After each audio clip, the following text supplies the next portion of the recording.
Hello అండి, అందరికీ welcome back to my channel. ఈరోజు హెల్దీ వేలో సున్నుండలు మేకింగ్ ప్రాసెస్ చూద్దామండి ఎలా చేయాలో. దీనికోసం అయితే నేను ఒక ప్యాన్లో 2 కప్స్ మినపప్పు తీసుకున్నానండి. దీన్ని నార్మల్గా డ్రైగానే రోస్ట్ చేసుకోవాలి, సిమ్లో పెట్టి చేసుకోవాలండి. ఒక హాఫ్ ఫ్రై అయిన తర్వాత ఒక హాఫ్ టేబుల్ స్పూన్ నెయ్యి అయితే వేయాలి. దీనివల్ల ఏంటంటే మంచి అరోమా అనేది వస్తుంది, పచ్చి స్మెల్ రాకుండా. నెక్స్ట్ ఇక్కడ బెల్లం ఏంటంటే 2 కప్స్ మినపప్పుకి 2 కప్స్ బెల్లం అయితే పడుతుందండి, అదే కప్తో. ఇక్కడ నేను ఏంటంటే ఇది లాస్ట్కి వచ్చేసింది. ఇంకా ఇవి ఇంచుమించుగా ఒక 2 స్పూన్స్ ఉంటాయండి బియ్యం వేయాలి. 2 కప్స్ మినపప్పుకి 2 స్పూన్స్ బియ్యం అయితే వేయాలి లాస్ట్లో. చూసుకోండి, లాస్ట్లో వేయాలండి. మినపప్పుతో పాటు వేస్తే కనుక బియ్యం మాడిపోతాయి. ఇది కూడా టోటల్గా ఫ్రై అయ్యాక ఈ కలర్ వచ్చాక వేగినట్టేనండి. సిమ్లో చేసుకోవాలి, ఇదంతా హైలో పెట్టకూడదు. నెక్స్ట్ చల్లారిన తర్వాత ఈ విధంగా మిక్సీ జార్లో వేసుకోవాలండి. ఎంత వీలైతే అంత మెత్తగా చేసుకోవాలి పిండిని. లేదు మీకు క్రంచీగా తినడం ఇష్టం అనుకుంటే కనుక కొంచెం బరగ్గానే మిక్సీ చేసుకోండి. నేనైతే 2 బ్యాచెస్లో వేసానండి.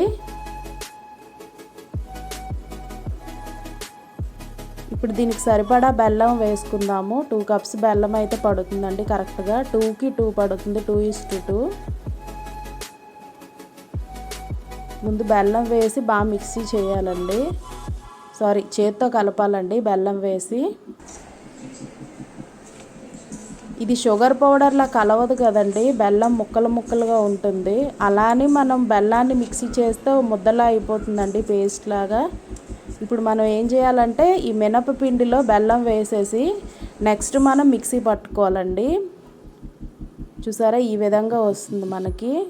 మినపపిండిలో బెల్లం కలిపిన తర్వాత మళ్ళీ మిక్సీ వేసుకోవాలన్నమాట. దీనివల్ల ఏంటంటే కరెక్ట్ కన్సిస్టెన్సీతో వస్తుందండి, పేస్ట్లా అవ్వకుండా. ఇగో ఈ విధంగా వస్తుంది, చూస్తున్నారు కదా. అసలు ఆ బెల్లం పేస్ట్ అనేది మనం వేసామా లేదా అన్నట్టు ఉంటుందండి, అంత కరెక్ట్గా వస్తుంది మినప్పిండిలో బెల్లం వేసి మిక్సీ చేయడం వల్ల.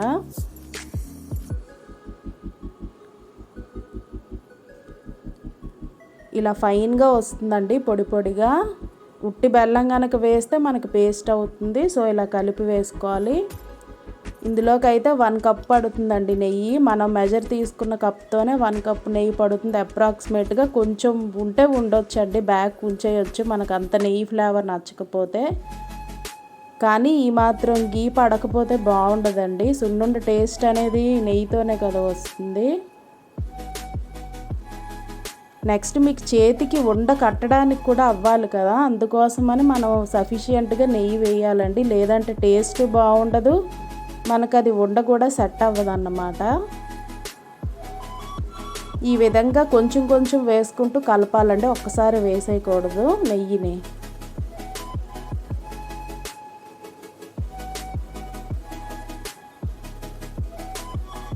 మొత్తం అంతా కలిసేలా బాగా కలుపుకోవాలి. నెయ్యి వేడిగా ఉంటుంది కాబట్టి నేను ఈ స్పూన్ వాడుతున్నానండి. కొంచెం వేడి తగ్గిన తర్వాత మన చేతితో మంచిగా మిక్స్ చేసుకోవాలి. లేదంటే ఒక దగ్గర నెయ్యి కరెక్ట్గా పట్టి ఒక దగ్గర పొడిగా ఉండి బాగుండదు.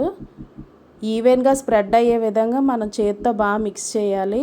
ఇప్పుడు చూస్తున్నారు కదా, ఈ విధంగా ఉండయ్యే విధంగా మనం నెయ్యి క్వాంటిటీని అడ్జస్ట్ చేసుకోవాలి. ఇంకా అంతేనండి. ఇది మీరు ఇలా స్టోర్ చేసి పెట్టుకుంటేనండి నెయ్యి కావాల్సినప్పుడు కలుపుకొని మీరు ఉండలు చేయొచ్చు. ఈ బెల్లము ఈ మినప్పిండి మిశ్రమం కలిపి ఒక దగ్గర మీరు పెట్టుకుంటే ఎప్పుడు కావాలంటే అప్పుడు దానిలో నెయ్యి యాడ్ చేసి మీరు ఉండలుగా చేయొచ్చు అండి. అలా కూడా చేసుకోవచ్చు ఫ్రిడ్జ్లో స్టోర్ చేసుకుంటే.